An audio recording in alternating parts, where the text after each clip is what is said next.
Hello, friends. This is Dave Hurwitz, executive editor at ClassicsToday.com. I'm like leaning back in this armchair. I thought it would look like Masterpiece Theater. It doesn't. It looks sort of like, I'm hiding from the nuclear holocaust, but whatever. It doesn't matter. I've got 3 very interesting books to talk about. This is really fun. These random reviews of books. I've been going through all these things and looking at all the stuff that I accumulated over the centuries that I've been doing this. Well, here we have a book that I trashed when it came out. You can read the review at ClassicsToday.com by Roger Allen. Wilhelm Furtwängler, Art and the Politics of the Unpolitical. This sounds like a really big deal, doesn't it? It's about Furtwängler's philosophical underpinnings, and it graphically illustrates what happens when the person doing the writing is woefully unprepared to discuss the philosophical underpinnings of the subject in question. Not that Furtwängler's philosophy was particularly intelligent or, astute. It wasn't. But Roger Allen really doesn't know the German intellectual history of the period. And if you don't know that, you're not going to be able to write about this and Furtwängler's milieu and his background. And I immediately knew that we were in trouble when I looked at this book because if you look at the bibliography, it has like everything. Everything. I mean, it's got the biography of like Reginald Goodall is in here. There's just so much junk. It looks like he read every book ever written in human society he cites. It's crazy.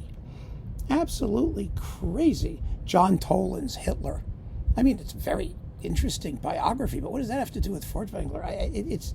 It's really crazy. He did read Fritz Trumpi, the political orchestra, which we talked about in the last video, about the Vienna Phil and Berlin Phil, but, everything is in here. Everything in the universe is in here. It's the complete works of Goethe. Really? Anyway, it's a rather not good book about Furtwängler. So you can read my review over at ClassicsToday.com. I actually read it as a video. Actually here too, I believe, because I was really annoyed. I was really annoyed by that book. Then I've got 2 other books that have nothing to do with Furtwängler. We can relax, get rid of all that serious German stuff. It's enough already, right? Nazis marching around and Furtwängler saving culture. And there's only so much of that crap we can take, right? No, 2 books on Donizetti. Yay! Absolutely. First, Donizetti in the World of Opera in Italy, Paris, and Vienna in the first half of the 19th century by Herbert Weinstock. Oh, this is a juicy book. Fun to read, clever and intelligent, and it's falling apart because it's like the pages are not acid-free and they're disintegrating. But it was wonderful, wonderful to read. So much information about the cultural life of the great European cities and the great European opera houses of the day, and how Donizetti negotiated his way through all of them.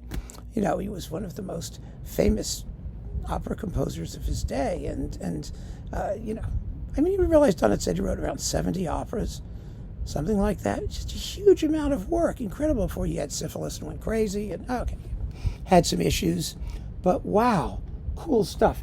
And I do have to say, and I feel this so strongly, that Italian opera, the Italian school, the Italian traditions, they are so shortchanged in our understanding of music and music history, because our understanding of music history, as I've said about 1 billion times, is largely German.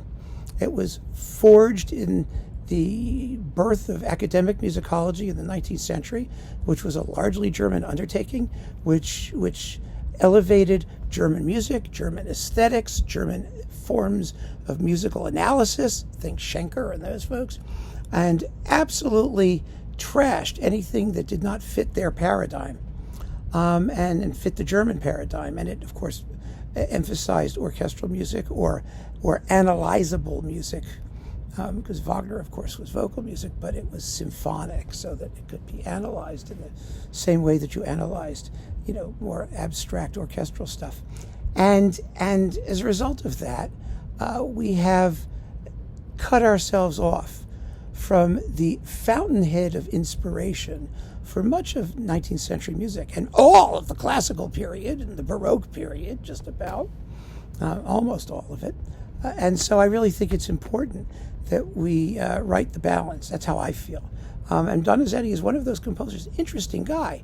Remember, his teacher was Meyer, Giovanni Simone Meyer, in Bergamo, and Meyer was a colleague of Haydn and friend of Beethoven and all of that stuff. And Donizetti began writing string quartets, very good string quartets too. Some of them, yes, they were academic exercises in a sense, young, youthful pieces, but the inspiration for all of this was so much more eclectic and internationally mixed up than we often allow ourselves to believe. There was Italian influence on German music. There was German influence in Italian music. And artists and musicians particularly were peripatetic. They went back and forth all the time. So there was a lot going on. And reading about Donizetti is a good way to learn about it. And perhaps if you can't find Weinstock, this is the way to do it. William Ashbrook's Donizetti and His Operas. This is sort of the treatise, the book. I mean, it's a big sucker. It's 700, no, more than 700 pages, including the index. It has in two basic sections. One about, it's a life and works type piece. You read about Donizetti's life, first of all, his tragic life, really. And then all of the operas. I mean, one after the other with musical examples, a very, very intelligent discussion, a brief discussion necessarily. Let's look at the little blurb here, just so you understand what's going on. And I just recommend this very, very highly. The book is an indispensable companion to Donizetti's operas for both expert and general reader. William Ashbrook examines Donizetti's career and his style and describes in some detail each of his 65 completed operas. Donizetti was a considerable figure in 19th century opera. He had a keen dramatic sense and played a central role in the establishment of romantic melodrama. The development of his expressive style paved the way for Verdi. He was the only composer of his generation with considerable literary sensibility. He selected his own subjects and was closely involved in the creation of his librettos. His operas range from tragedies to sentimental works, comedies, and farces. The book is divided into two parts. Part 1 outlines Donizetti's busy career and tragic life, showing the forces that influenced a composer of the time, such as censorship, singers, and the public. In Part 2, Professor Ashbrook places Donizetti in the context of his predecessors and contemporaries, and then examines the operatic conventions that he inherited and modified. The rest and most important part of the book consists of a chronological and descriptive survey of Donizetti's completed operas. Each opera is discussed individually and is seen in the terms of Donizetti's total operatic output. The text is generously illustrated with 100 music examples. 3 appendices describe the uncompleted operas, give biographical sketches of the librettists, and detailed synopses and factual data of the completed operas. It's a major, major, major undertaking about an exceptionally important musical figure of the 19th century. And so I think you should give it some consideration. And whether you are interested in Donizetti or not, or opera or not, we can't ignore Italian music and Italy and its importance, its ongoing importance throughout the 19th century from a historical point of view. So keep on listening, friends. Thanks for joining me. Take care.